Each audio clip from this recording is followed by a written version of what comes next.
Indonesia merupakan negara yang merdeka. Dalam perjuangan mencari kemerdekaan, Indonesia sangatlah sulit. Butuh proses ratusan tahun untuk mendapatkan kemerdekaan. Terdapat berbagai peristiwa yang menjadi peran penting dalam revolusi nasional. Penasaran dengan peristiwa penting apa saja dalam perjuangan mendapatkan kemerdekaan? Perhatikan dengan seksama penjelasan berikut.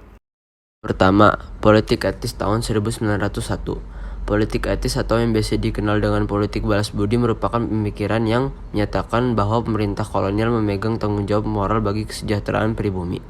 Ide politik etis diusulkan oleh Konrad Theodor van Deventer yang terinspirasi dari semboyan revolusi Prancis, yaitu liberté atau kebebasan, égalité atau keadilan, dan fraternité atau persaudaraan. Pemerintahan Belanda pada saat itu memberikan 3C, yaitu irigasi, migrasi, dan edukasi kepada masyarakat Indonesia. Dari pemberian edukasi tersebutlah yang menjadi bumerang bagi bangsa Belanda karena lahirnya pemuda-pemudi cerdas yang berperan besar dalam revolusi nasional mendapatkan kemerdekaan. Kedua, Organisasi Budi Utomo tahun 1908. Budi Utomo merupakan organisasi pergerakan nasional yang mampu bertahan lama, yaitu dari tahun 1908 sampai tahun 1926. Dalam kurun waktu tersebut, organisasi ini konsisten bergerak di bidang sosial budaya dan tidak berubah haluan ke bidang lain termasuk politik. Tujuan dari Budi Utomo ialah kemajuan Jawa dan Madura. Beberapa usaha yang ditempuh untuk mewujudkan tujuan tersebut adalah memajukan pengajaran sesuai dengan apa yang dicita-citakan Wahidin Soedirohusodo. Ini merupakan usaha pertama untuk mencapai kemajuan bangsa. Memajukan pertanian, peternakan, dan perdagangan. Pendirian Budi Utomo tidak lepas dari peran Dr. Wahidin Soedirohusodo yang sering berkeliling kota-kota besar di Jawa untuk mengampanyakan gagasan mengenai bantuan dana bagi pelajar pribumi berprestasi yang tidak mampu sekolah. Ketiga, Kongres Pemuda 1 dan 2 tahun 1926 dan 1928. Kongres Pemuda 1 diketuai oleh Muhammad Tabrani, memfokuskan pada pentingnya persatuan dan kesatuan para pemuda untuk mencapai Indonesia merdeka. Dalam pertemuan tersebut dibahas beberapa hal, mulai dari susunan badan pusat, gagasan persatuan, peran perempuan, peran agama, hingga peran bahasa dalam mencapai kemerdekaan Indonesia. Berikut adalah hasil dari Kongres Pemuda 1. 1. Cita-cita Indonesia merdeka menjadi cita-cita seluruh pemuda Indonesia. 2. Seluruh perkumpulan pemuda berupaya untuk menggalang persatuan organisasi pemuda dalam suatu wadah. 3. Mengakui dan menerima cita-cita persatuan Indonesia.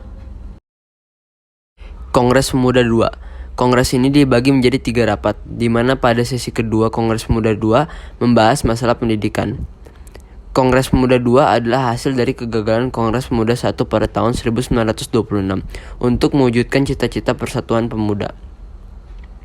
Selain itu, alasan dilaksanakannya Kongres Pemuda 2 adalah untuk menumbuhkan ide-ide politik terbuka di kalangan anak muda melalui berbagai acara. Kongres ini bertujuan untuk mewujudkan cita-cita dari semua organisasi pemuda di Indonesia, membahas mengenai masalah perkumpulan pemuda Indonesia, dan memperkuat dalam kesadaran kebangsaan serta persatuan Indonesia. Berikut adalah isi dari Sumpah Pemuda yang merupakan hasil dari Kongres Pemuda 2 yang dilaksanakan pada tanggal 27 sampai 28 Oktober 1928. 1. Kami putra dan putri Indonesia, mengaku bertumpah darah yang satu, tanah Indonesia. 2. Kami putra dan putri Indonesia, mengaku berbangsa yang satu, bangsa Indonesia. 3. Kami putra dan putri Indonesia, menjunjung bahasa persatuan, bahasa Indonesia. Rengas Dengklok. Pada tanggal 9 Agustus 1945, bom atom kedua dijatuhkan di atas Nagasaki sehingga menyebabkan Jepang menyerah kepada Amerika Serikat dan sekutunya. Momen ini pun dimanfaatkan oleh Indonesia untuk memproklamasikan kemerdekaannya. Golongan muda berpendapat bahwa Indonesia harus memanfaatkan kekosongan kekuasaan Indonesia yang saat itu terjadi karena Jepang kalah di Perang Dunia Kedua. Golongan muda penuh dengan semangat yang membara, mendesak golongan tua alias Soekarno dan Hatta untuk segera memproklamasikan kemerdekaan Indonesia. Akhirnya golongan muda yang sebenarnya tidak suka dengan campur tangan Jepang memutuskan untuk menculik Soekarno dan Hatta dari kediaman mereka di Jakarta, dan terjadilah peristiwa Rengas Dengklok. Bisa dibilang tujuan peristiwa Rengas Dengklok ini adalah untuk menjauhkan Soekarno dan Hatta dari pengaruh Jepang. Harapannya Soekarno dan Hatta bisa setuju untuk segera memproklamasikan kemerdekaan Indonesia. Terakhir yaitu Proklamasi 17 Agustus 1945. Setelah melalui banyak rintangan dan hambatan serta desakan para pemuda dan pemudi, Soekarno dan Muhammad Hatta akan memproklamasikan kemerdekaan Indonesia pada tanggal 17 Agustus 1945 di Jakarta. Setelah selesai memproklamasikan kemerdekaan, sore harinya Soekarno dan Muhammad Hatta kembali ke Jakarta bersama Ahmad Subarjo dan Sudiro. Berikut adalah isi dari teks proklamasi ketikan Sayuti Melik. Kami, bangsa Indonesia, dengan ini menyatakan kemerdekaan Indonesia. Hal-hal yang mengenai pemindahan kekuasaan dan lain-lain diselenggarakan dengan cara seksama dalam tempo yang sesingkat-singkatnya. Soekarno, Hatta. Berikut merupakan beberapa tokoh-tokoh penting dalam revolusi nasional. Yang pertama ada Bung Tomo. Bung Tomo merupakan pendiri dari organisasi Budi Utomo.